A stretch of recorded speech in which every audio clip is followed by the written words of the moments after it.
Hey there, cats and kittens. My name is Alonda Carter, and I am the Recovering Hunbot. I create anti-MLM, that's anti-multi-level marketing videos, and on occasion I do dip my toes into true crime. But if you really think about it, isn't multi-level marketing criminal?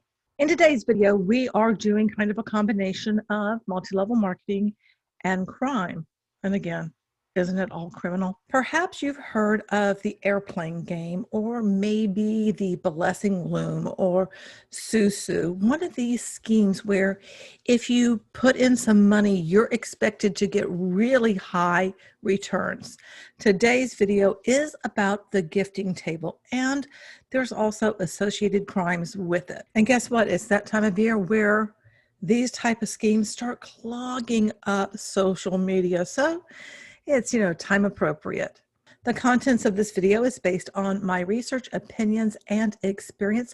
Please do not send any hate to anyone mentioned or anyone involved in multi-level marketing, because that's not the point. I am shining a light on an industry that I find highly problematic. And as always, please do your own research.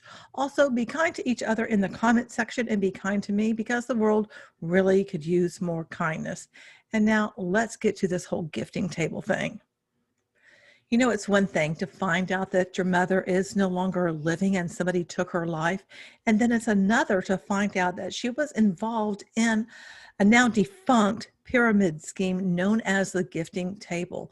Well, that's exactly what happened to Madison Hamburg. In 2010, he was a film student. And when he heard that his mother was no longer living, he thought it was a joke, but it wasn't.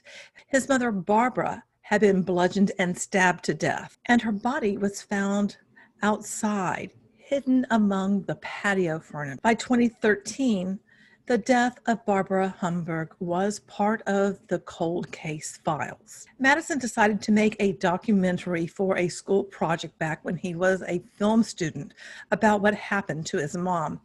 Murder on Middle Beach is a 4-part docuseries that will be airing on HBO, and that school project that he made serves as the initial footage of this docuseries. As Hamburg began to unravel what happened to his mother, he learned about how much alcoholism had taken a toll on her. He also learned that she had been involved in the now defunct pyramid scheme known as the gifting table. Back in 2008, when there was this housing bubble burst, people who never should have bought homes did, and they ended up owing a lot of money, and eventually all of that came crashing down, causing an enormous amount of foreclosures. And this is right around the time when the gifting table started. There were bailouts from banks, but many people who had purchased homes, they had homes they couldn't afford, and there was no one bailing them out. If you have ever joined a multi-level marketing company, you probably did so because you knew someone was a member. Well, Barbara's aunt, Jill Platt, was one of the leaders of the gifting table, and she is the one who got Barbara involved in this scheme. Barbara became one of the gifting table leaders. The scheme eventually fell apart, and Platt was arrested and charged with wire fraud, tax fraud, and conspiracy. She was sentenced to 54 months in prison with 3 years of supervised release. So how did this scheme work? Well, for one, not anyone could just join. You had to be invited, and this invitation only made it feel exclusive because you'd go to meetings in someone's home. There were 4 levels that were involved. The first one was called appetizers, and if you joined, you became an appetizer, and that meant that you brought $5,000 to invest, because what you were banking on is you would make it to the top where you would be able to leave with $40,000, and if you chose, you could start the whole process again. The second level was soup and salads. Now, on the appetizer level, there were 8 people. On the soup and salad level, there were 4 people. And then above that is the third level called entree, in which there were 2 people. And above that, the last one is called dessert, and there was 1 person. So the dessert would make that $40,000 and leave, and then they could choose to reinvest it and, again, start that whole process again. Now, when you joined, you weren't being recruited or anything, because you were a giver. That's what I called the people who joined, were givers because they're giving that $5,000. When someone enters as an appetizer and they fill up all of those 8 spots, then the person at the top, the dessert, they're the one who has been gifted the money, so to speak. The 2 entrees would then move up, and what happens when the entrees move up, they both split off and create their own little gifting table and have to then fill up those appetizer spots. The gifting table was described as a way for people who were struggling, women who were struggling financially, that just needed a leg up. Madison's mom was involved with recruiting women to join. Barbara was set to receive a gift of $40,000 right before her death. Some women would get that $40,000, and like I said, how you can start another one, they would do it again and again and again. Jill Platt and the co-founder, Donna Bello, went through several rounds of this whole gifting table idea. Platt and Bello claimed that they exchanged $5 million in this overall scheme. Like multi-level marketing opportunities, direct sales, network marketing, again, whatever name you want to slap on it, this little scheme was put forth as a sisterhood. You know, women helping women. Each person who entered received a 34-page handbook entitled Table Sisters. I wish I had a copy of that book, but I don't. I've been looking for it and I can't find one.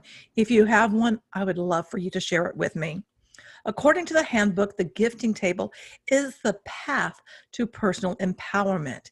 Included in the handbook was a poem titled Imagine a Woman, which encourages women to think for themselves as being assertive, independent, and strong.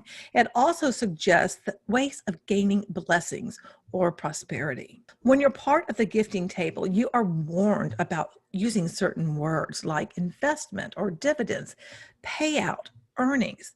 The preferred words may be something like, I've been gifted.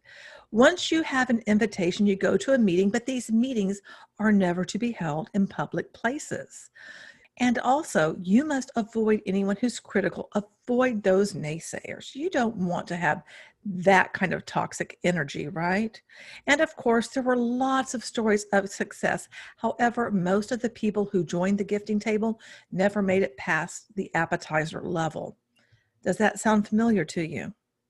Barbara's Aunt Jill had been on the financial struggle bus at the time when she joined the gifting table. She was only getting by on her Social Security benefits.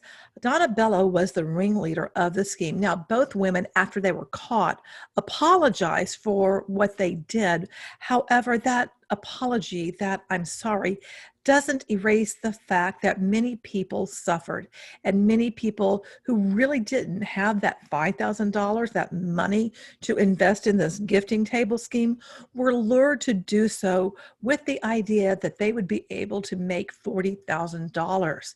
In 2014, Bello's 6-year sentence was overturned, but her conviction was upheld. In 2016, she faced the possibility of going to prison. Allegedly, she suffered from cervical cancer, tuberculosis, and also had mental issues, as well as suicide ideation, and she was also mourning the loss of her grandson.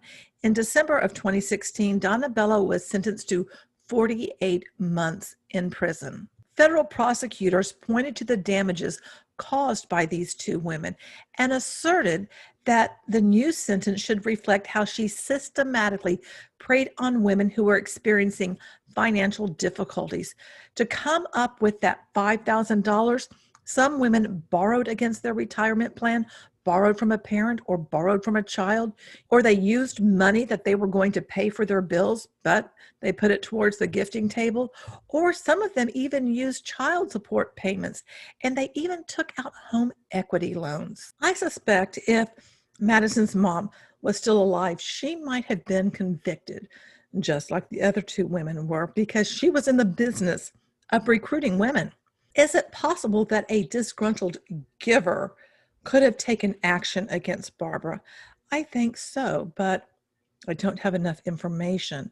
I am definitely going to watch the HBO docuseries, and let me know if you would like me to give you my reaction and summary of what happens in the docuseries, or even more information, anything that I can find about what actually happened when Barbara was killed. Now, thousands and thousands of people experience damages like this, especially those who join multi-level marketing companies, because when you join, you pay to join and you keep paying each month because in general, you have to have personal volume. So you're buying product, and people like Jill and Donna concoct schemes like this. Now, Jill and Donna did have someone look at their little pamphlet that they put together. They had attorneys look at it and accountants look at it. And overall, it seems like they were trying to skate on a razor thin edge of what's legal.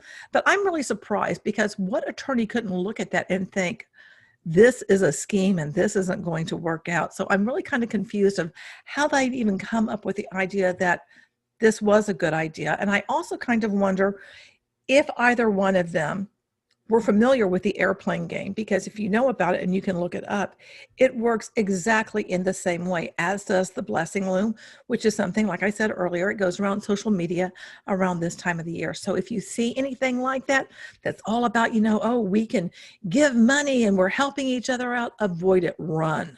And when you look at these women, they look like just two suburbanite women. You wouldn't look at them and think, oh, they're pulling off a scheme, but you never know who might come up with one of these things. That's why it's really important to be careful. You have to look at the overall structure and think, if it sounds too good to be true, guess what? It probably is.